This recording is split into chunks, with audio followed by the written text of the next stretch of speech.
నమస్తే, welcome to our channel.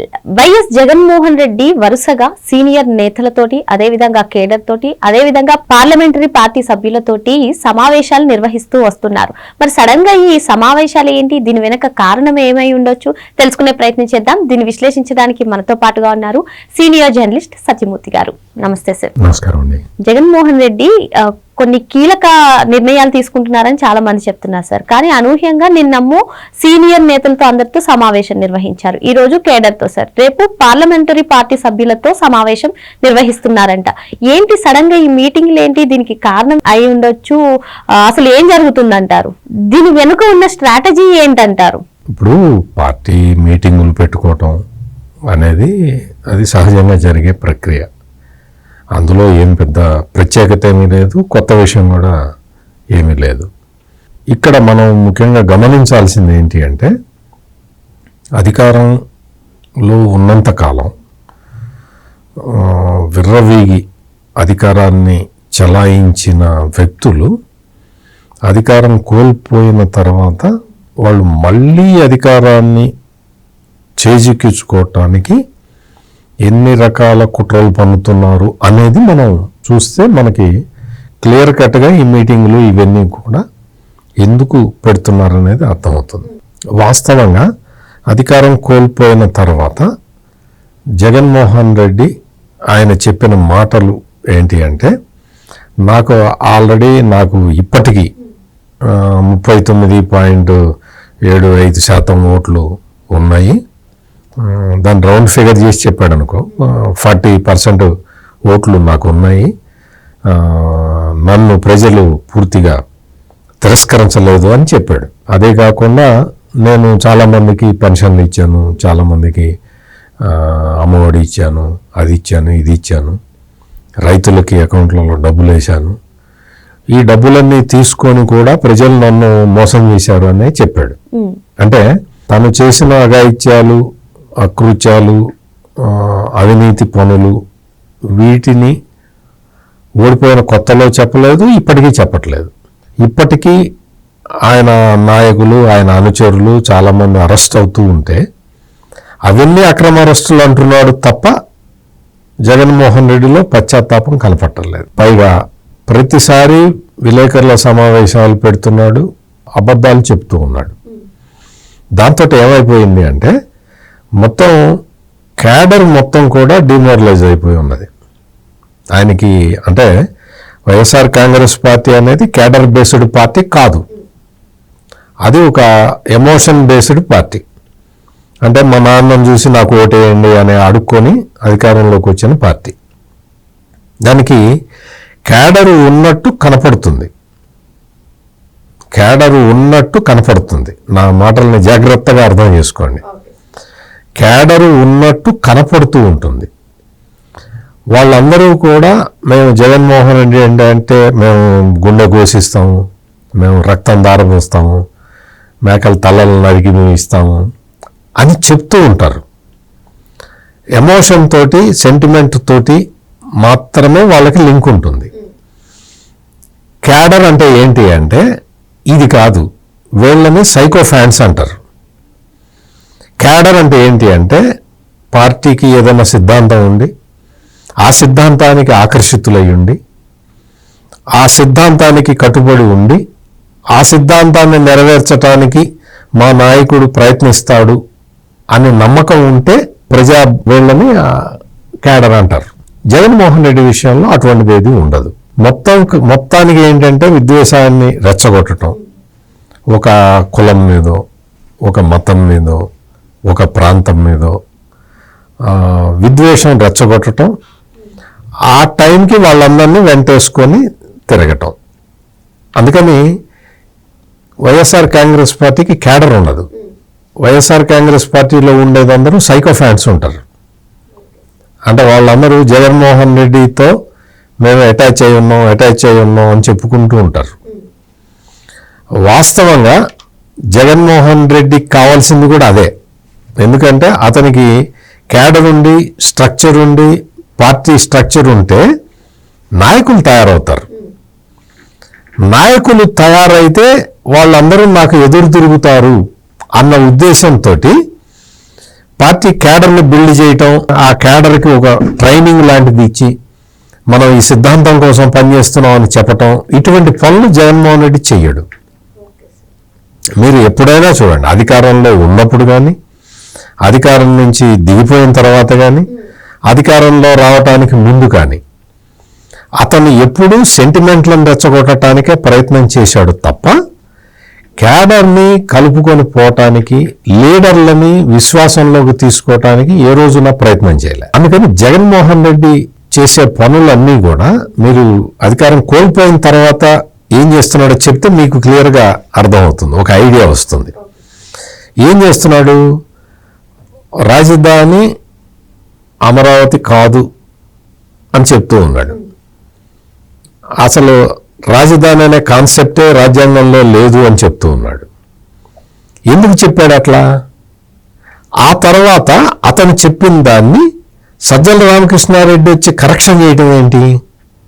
లీడర్ని cadre correct చేస్తుందా, క్యాడర్ని లీడర్ కరెక్ట్ చేస్తాడా? క్యాడర్ తప్పుపోతూ ఉంటే లీడర్ కరెక్ట్ చేయాలి. ఇక్కడ ఏం జరుగుతున్నది?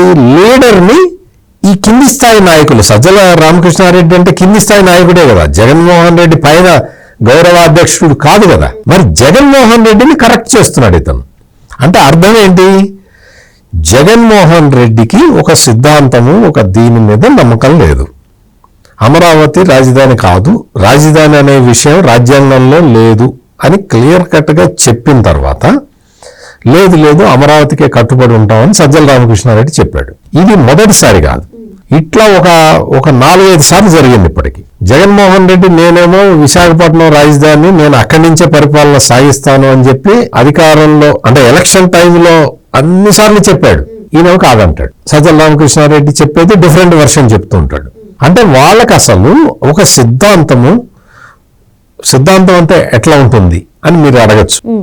సిద్ధాంతం అంటే ఎట్లా ఉంటుంది అంటే, నువ్వు 3 రాజధానులు అయితే రాష్ట్రం అభివృద్ధి చెందుతుంది అని నమ్మావు, దానికి కట్టుబడి ఉండాలి. ఇప్పటికే అదే చెప్పాలి. అధికారం కోల్పోయిన తర్వాత జగన్మోహన్ రెడ్డి నేను 3 రాజధానుల సిద్ధాంతానికి కట్టుబడి ఉన్నాను అని ఎప్పుడైనా ఎక్కడైనా ఏ సందర్భంలో అయినా మౌఖికంగా కానీ లిఖితపూర్వకంగా కానీ చెప్పాడా? ఎక్కడా చెప్పలా. నేను 3 రాజధానులు సిద్ధాంతానికి కట్టుబడి ఉన్నాను అని చెప్పాలి. అతని సిద్ధాంతం అయితే, అతన్ని ఆపర్చునిస్టిక్ పాలిటిక్స్ అయితే, అంటే అవకాశవాద రాజకీయం అయితే ఇట్లా ఉంటుంది. 3 రాజధానులు అనే అధికారంలో ఉన్నప్పుడు చెప్పి దిగిపోగానే అసలు రాజధాని లేదు, కాన్సెప్టే లేదు. రాజ్యాంగంలో రాజధాని అనే కాన్సెప్ట్ లేదు అని చెప్పాడు కదా జగన్మోహన్ రెడ్డి.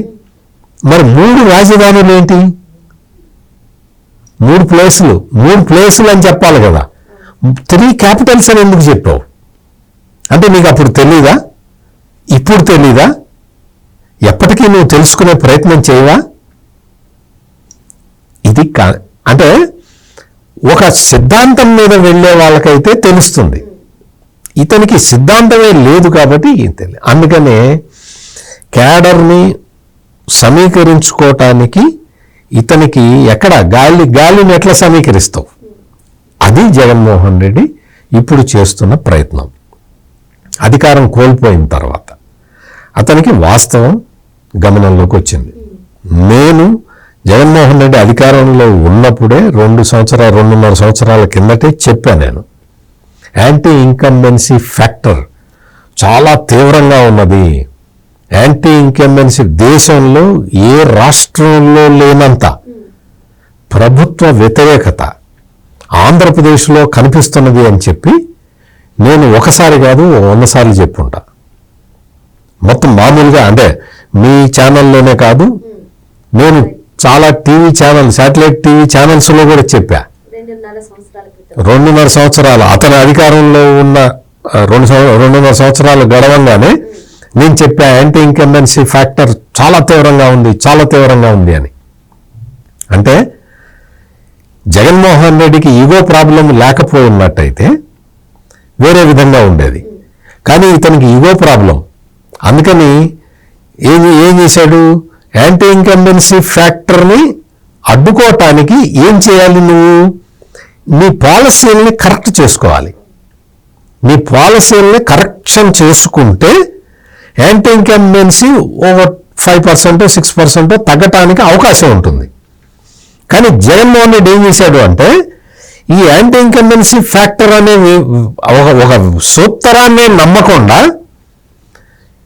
జగనన్నే కావాలి, ఈ రాష్ట్రం జగనన్న లేకపోతే నాశనం అయిపోతుంది, జగనన్నే శరణ్యం, అసలు దేవుడు లేడు, జగనే దేవుడు అని ప్రచారం చేసుకున్నాడు. గడప గడపకి తిరిగి తన బొమ్మ ఉన్న స్టిక్కర్లు అతికించుకున్నాడు. దీన్ని సైకో ఫ్యాన్సీ అంటారు. పార్టీ నిర్మాణం కాదు ఇది. లేదు, ప్రజల్ని కన్విన్స్ చేయటానికి ఒక మెట్టు లీడర్ ఎప్పుడవుతాడు అంటే ప్రజల్ని కన్విన్స్ చేసి వెంట తిప్పుకునేవాడు నాయకుడు అవుతాడు. ప్రజల మీద తీసుకొచ్చి తన పాలసీలను రుద్దేవాడిని నియంత అంటారు, నాయకుడు అనరు. నియంతలు ఏం చేస్తారు అంటే తను నమ్మిన సిద్ధాంతాన్ని ప్రజల మీద బలవంతంగా రుద్దుతారు.